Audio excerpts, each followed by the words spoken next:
এই মুহূর্তে পরিস্থিতিটা দেখুন, একেবারে একদিকে বিজেপির মিছিল আর অন্যদিকে কিন্তু পুলিশের বিশাল বাহিনী একেবারে আটকে দেওয়ার চেষ্টা বলা যেতে পারে। দেখা যাক কি হয় এই মুহূর্তে।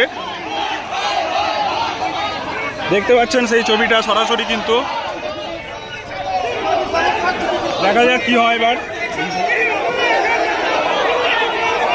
সামনেই রয়েছে মমতা বন্দ্যোপাধ্যায়, রাজ্যের মুখ্যমন্ত্রীর কুশপুত্তলিকা, তাতে জুতো জড়ানো আছে এবং দেখুন এই মুহূর্তে সেই ছবি।